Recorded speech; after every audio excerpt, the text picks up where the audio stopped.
I moved in with my boyfriend yesterday. We've been together for 5 years now, and we're old and wise enough to settle down and finally leave our parents' houses. He just turned 24 and I'm 22. He's the love of my life. His name is Jamie, and I couldn't be happier to be living with him. When we decided to make the leap, we spent 2 months looking at flats and houses. We couldn't afford to buy yet, so renting was our only option, but the prices were astronomical. For our budget, we would have been lucky to get a box room and a stove. Jamie works for a local 24-hour fast food restaurant, and I'm training to be a teacher. The early stages of training don't pay much, and I owe a lot in student loans, so finances are tough. We had almost given up hope until we found our flat. It was nothing special, but to us it was a palace. A spacious 2-bedroom apartment with views of a city park, a balcony, and local conveniences. It was in a tower block in a not-so-nice area, but neither of us had been wealthy growing up. We weren't fussy, just grateful to be together. The advert was sweetened by the deposit-free option and open-ended tenancy. The landlord was happy to sign a 5-year contract if we wanted. That sort of thing never happens in the city. We were told that along with no deposit, we would also have no inspections, but would be liable to pay for any damage when we ended the tenancy. I'd never heard of anything quite like it. We knew that for our budget and location, we weren't going to get any better. We snapped the place up fast, not even bothering to view it. It felt like our only chance. Move-in day rolled around quickly, and yesterday we got the keys to our first home together. It was such a strange feeling. The day was chaos, getting our stuff in and up in the lift. We were flat number 42 on the 7th floor. The items we couldn't get in the lift had to be taken up all the stairs by the removal men. I think they were grateful we weren't any higher, but I still wish we had been able to give them a better tip. In the evening, we settled down on our second-hand sofa, given to us by a cousin of a friend, and watched some TV. We smoked cigarettes on the balcony looking at the park and fell asleep on our mattress on the floor super early because we had no energy to put the bed together yet, and Jamie had work at a hideous time of the morning. We slept soundly last night. I felt safe and happy. I don't think that feeling is coming back anytime soon, and it's all due to the note I found this morning. I found it in the kitchen, having a coffee hours after Jamie had left for his early shift at work.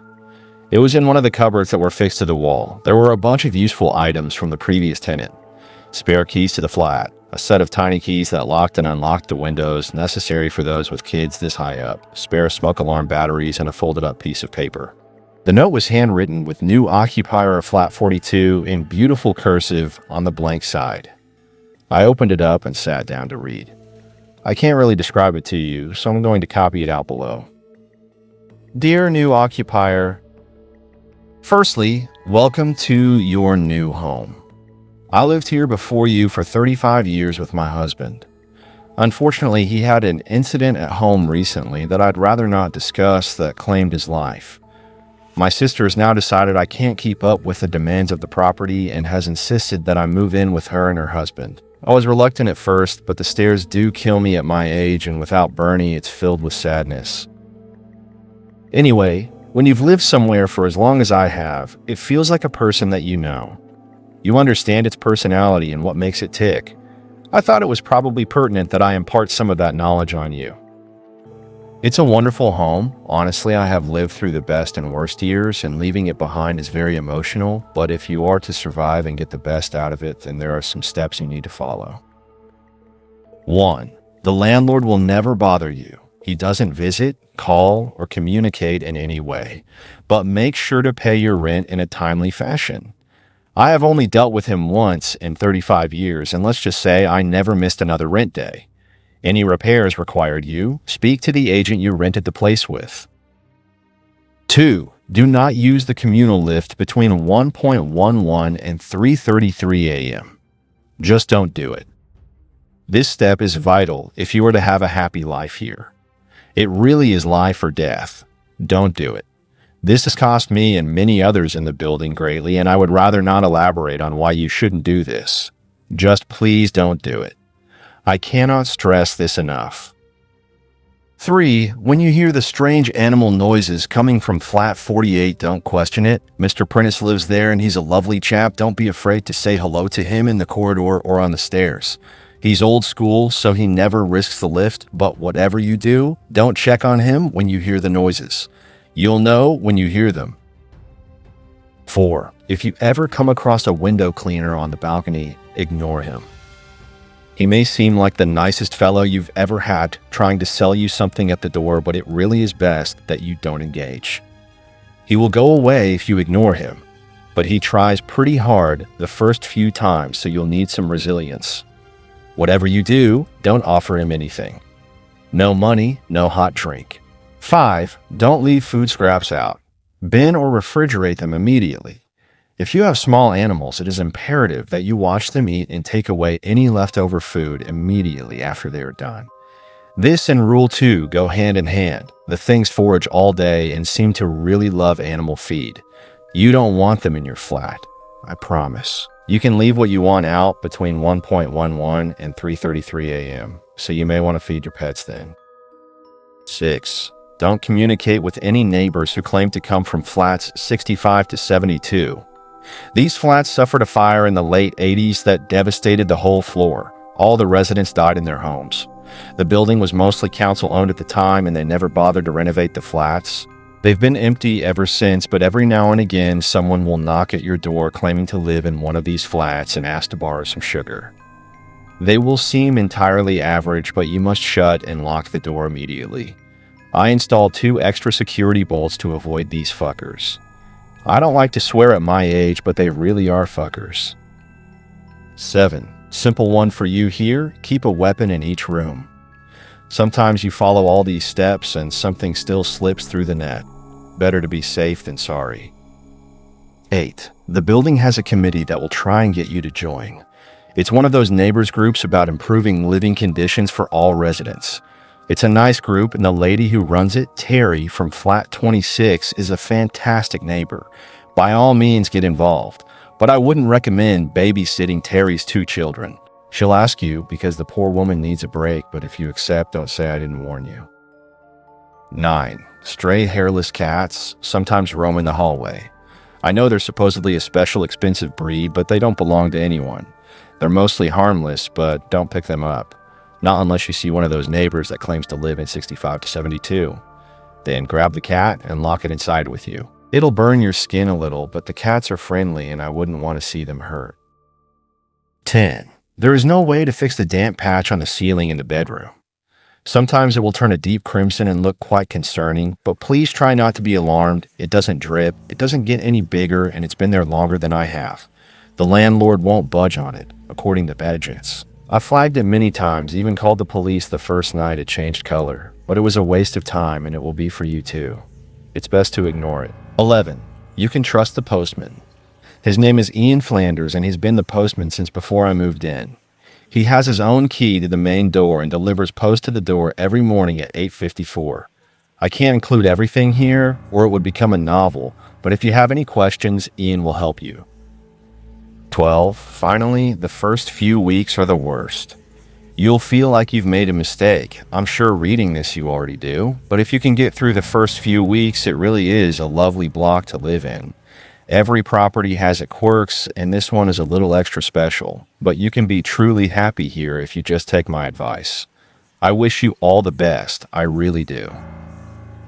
Yours truly, Mrs. Prudence Hemmings. I don't really know what to think after reading the note. Hopefully it was some sort of joke, but the agent had said the previous tenant was an elderly lady, and I can't see anyone named Prudence Hemmings attempting to play practical jokes on someone they'd never met. There were also parts of the note I couldn't disprove. There was indeed a large damp patch above the bed that me and Jamie had already discussed reporting. No crimson, but it definitely existed. I had also commented on a beautiful sphinx cat roaming the halls as we were moving in. I started to get seriously freaked out. Our dream, our beautiful little home, had just become a source of fear and confusion. I checked the time and it was 9:14. Damn it. Out of time to catch Postman Ian. When I opened the door to check, sure enough, 2 letters addressed to a Mrs. Hemmings sat on the doorstep. At about 11:15, my worst fears were truly confirmed when a friendly middle-aged looking man carrying window cleaning equipment knocked on my balcony door. I ignored him. I didn't want to take the risk until I'd spoken to Jamie and showed him the note. I texted him already to rush home. I felt bad as the man rapped his knuckles against the door for over 10 minutes, but honestly, the longer it went on, the more I was terrified. My windows were sparkling, and due to our lack of curtains, I couldn't even hide from his gaze. I felt so exposed. He stayed for a total of 30 minutes exactly, and never once did he stop looking at me or knocking. He shouted the occasional ultra-friendly line or humble request for a beverage in the heat through the door, but I did my best to avoid eye contact. When he finally left, I looked outside every window in the flat, but I couldn't see him on any of the other balconies or see any equipment suggesting he was around. He had vanished completely. Jamie still hadn't texted me back. He must have been having a rough shift. It was a Friday and they were always busy. It wasn't often that he didn't reply. He was due home in around an hour anyway. I read the note probably hundreds of times over. I tortured myself reading it for the next hour, desperately waiting for Jamie to come through the door to tell me it was all crazy and I should relax. I hoped for that so much. But Jamie never came. His shift should have finished around midday, but by 2 p.m. he still wasn't home. I panicked. I cried. I left over 100 voice messages on his phone, but got nowhere. I finally decided it had been long enough that calling his work wouldn't embarrass him, and his boss told me that he had never turned up for a shift. I thought about it, what could have happened, and then it hit me. Jamie's shift started at 4 a.m. today. He would have left the flat at 3:15 and taken the lift down the stairs. I don't know what to do. I've tried to convince myself it was all just a big joke. Maybe Jamie wrote the note and got his boss in on it. A voice in my head kept telling me that he couldn't write like that if he tried, but I had to attempt to fool myself. It's getting late and he still isn't home. What if it's all true? I think we made a big mistake.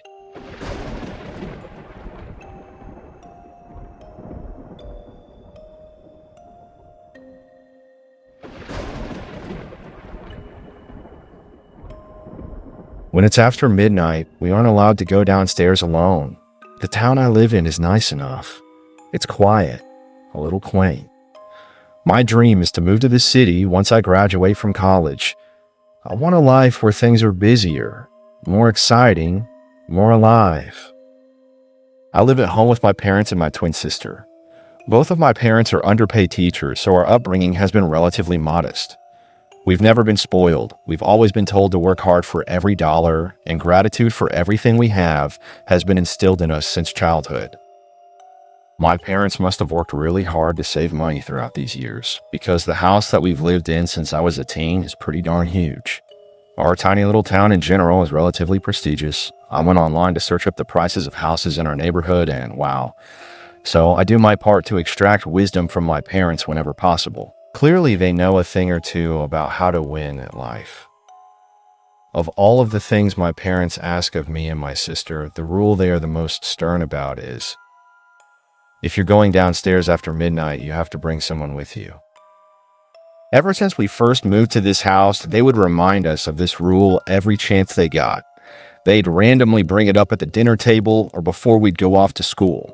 Sometimes, if they heard footsteps in the hallway at night, one of them would get up from bed and walk with us to wherever in the house we were going. The strangest thing about it was that me and my sister never really had any reason to go downstairs at night anyways.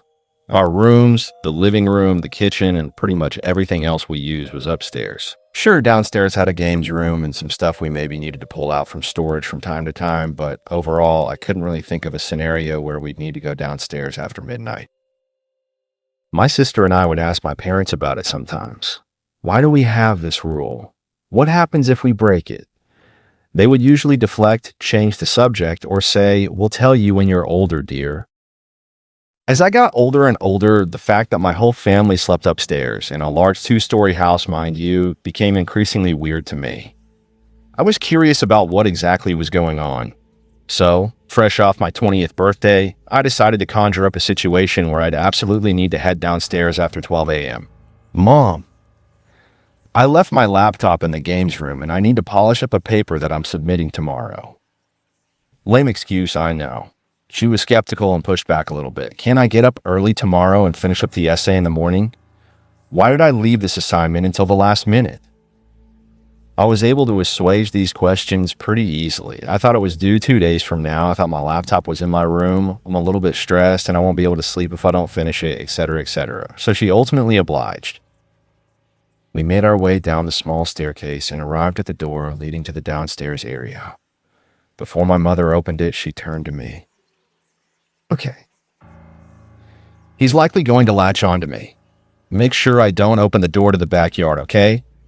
Make sure I'm with you at all times. You can pull me if you need to. I thought she was kidding.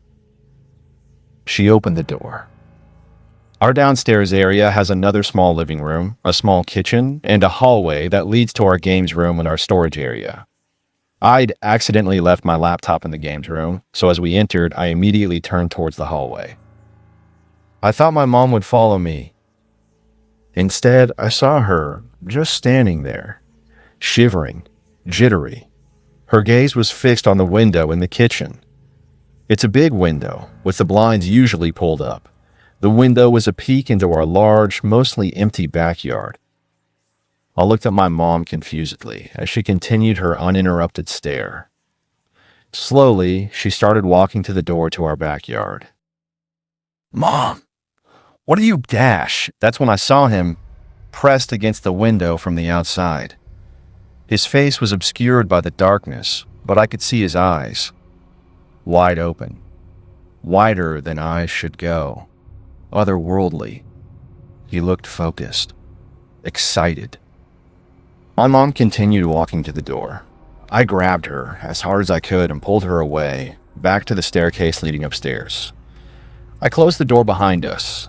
It took my mom a moment to snap out of it. She spent another minute staring at the door to the downstairs area, meekly trying to open it and go back to where she was previously walking to. When she finally pulled herself together, "What the fuck was that? Did you get your laptop on? Mom, what the fuck was that outside the window?" Mom's reaction was weird, a mix of annoyance, concern, and fear. She finally responded. "Terrible things happen when we talk about him too much. As long as we go downstairs in pairs of two, we're always okay.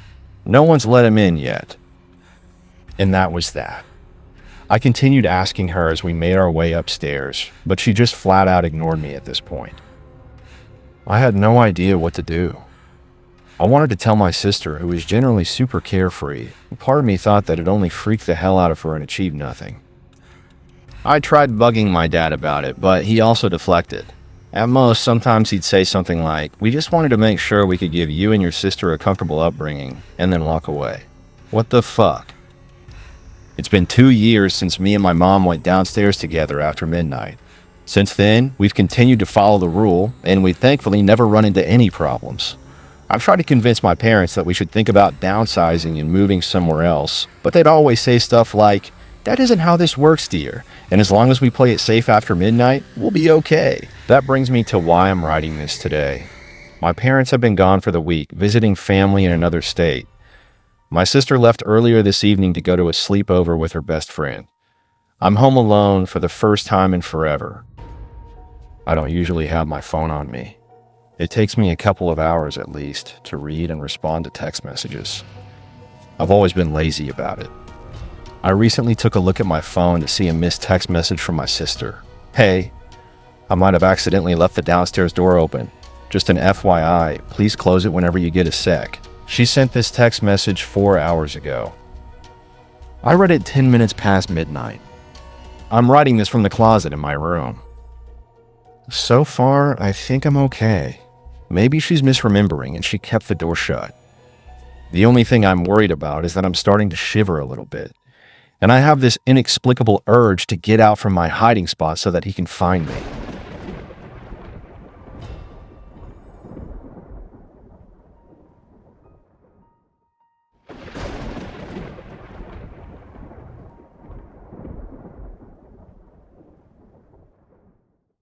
Before my divorce, I thought being home alone was so relaxing, so freeing. A moment in which I didn't need to worry about anyone but me, and if I laid on the couch the whole time and left the dirty dishes in the sink till later, there was no one to criticize me. After my divorce, when the kids were at their dad's, it just felt lonely. Not all the time. Sometimes it really was nice to just eat chips and do nothing, or take an hour-long bath with a bath bomb and a good book. But today I was feeling lonely. I needed friends.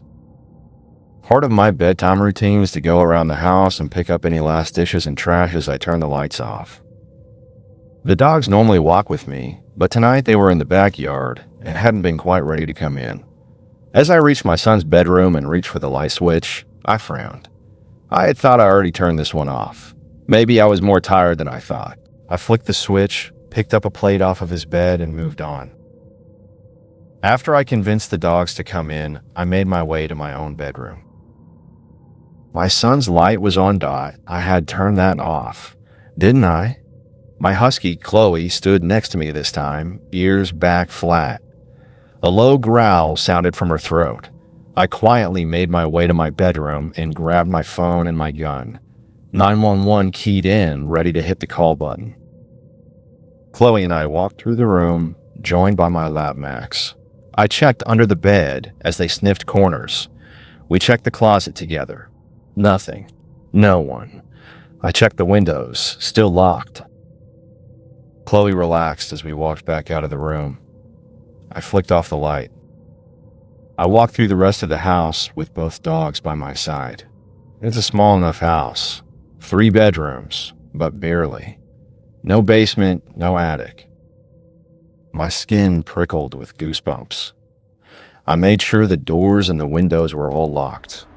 Maybe I was losing my mind. Maybe there was an electrical issue. I would call the electrician if it happened again. I brought the dogs into my bedroom and shut and locked the door. Phone plugged in nearby. Gun went in the bedside table drawer. Normally I kept it locked tight in a safe. I swear I'm a responsible gun owner. But the light thing had me on edge and the kids weren't there. I'd felt both relief and loneliness at being home alone before. Some anger at my ex for putting me in this position. Fear was new. I didn't like it much. As I lay in bed, I reassured myself that it was just me being silly. The doors and windows were all still locked, and I had 2 dogs who barked if anyone so much as walked past the house. If someone was here, I would know. I needed more sleep, that's why I must have forgotten to turn off the light. Twice. I fell asleep with my face to the door. I woke up to my dogs barking. It took one groggy second to realize that my bedroom door was open. It was still dark through the windows, but light streamed through the open door. I had 911 dialed before I'd formed my next full thought, and I fumbled in my drawer for my gun. My heart stopped as I emerged from my bedroom to find every light in the house on. I was sobbing on my neighbor's porch when the police car pulled up minutes later. My dogs barked from behind her front door as she did her best to comfort me with a blanket and a cup of tea. They searched the house, but didn't find anyone. As kindly as they could, they asked if I was on any medications or if I'd been drinking. I wasn't, and a glass of wine didn't make me sleepwalk around my house and turn the lights on. They cleared me to go back in, but my neighbor offered to let me sleep in her spare room if I wanted, and I took her up on it. When I went back the next morning, it was with a heart that beat too quickly and with dogs who could sense my nerves. We re-inspected every part of the house, but everything seemed fine. The lights were still on, probably left that way by the police though. It was fine. I checked every inch of that house, made sure all of the doors and windows were locked, and sat on the couch trying to decide what to do next. I got a locksmith. It was more expensive than I would have liked, especially asking them to get there that day, but rekeying all of the doors seemed like a good idea given that someone had entered my house and my locked bedroom door. I shivered thinking about it. I had one more night alone in the house. Till next weekend. I wasn't sure if I felt worse about being alone or the possibility of someone trying this when my kids were here. I decided it was better that I was alone for it. I couldn't imagine the added terror of someone breaking in with my kids. When bedtime came, I was methodical, room by room, starting from the furthest point, turning off all of the lights. I made it to my room and glanced back down the hall. The kitchen light was on. I had started in the kitchen. Gun gripped in my hand, I took a step back down the hall. The light flipped off. I screamed and locked myself in my bedroom as I called the police. I spent the night at my neighbor's again. I called my ex-husband and explained the situation. I asked if the kids could stay with him while I figured out what was happening, and he agreed. In the morning, I called an alarm company, another expense I didn't need. They put sensors on each window and helped me install cameras at the front and back door. If someone triggered an alarm and I didn't punch in the code, they would send someone out. At least if whoever was messing with me tried something, the psycho would be caught. That night, no lights were turned on as I made my way to bed. I barely slept, waking up from a dream of someone standing over me several times. I walked out of my bedroom when the lights were on. I called the police, who checked the house for the third time in as many days and told me they couldn't find anyone. The sensors hadn't been triggered, and there was no one on the cameras when I watched them. Was I doing this? Maybe I was sleepwalking. Stress could make you do that, couldn't it?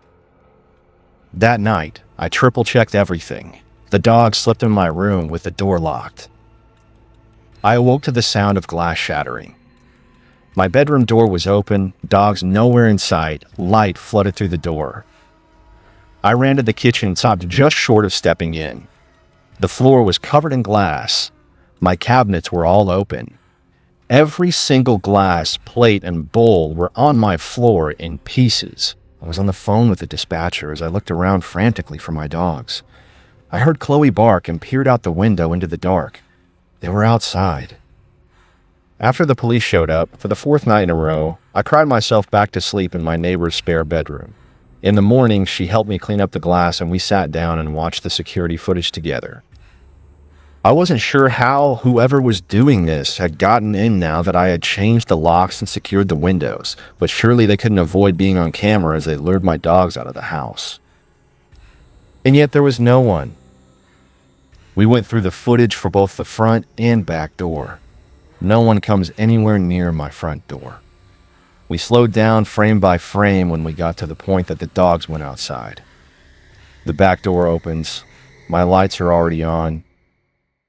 Chloe appears in the doorway, head cocked. Her ears are up as if she's paying attention to something, but she doesn't appear nervous or frightened. Max walks up next to her and appears to jump up as if he were greeting someone. Then both dogs run outside. After a minute, the back door closes again. I need to move. I need to move now. I can't live here anymore. My neighbor helped me pack. It was a haphazard rush job. I stayed with her the next few nights and only packed during the day. Each morning when I came in, all of my lights were on. Boxes would be overturned. I got a nice apartment, similar living space size, really, even if there's no backyard. I started moving boxes in at the end of every day. I was relieved when everything was moved in. I've been in my new apartment for a week, and today when I awoke, all of my lights were on.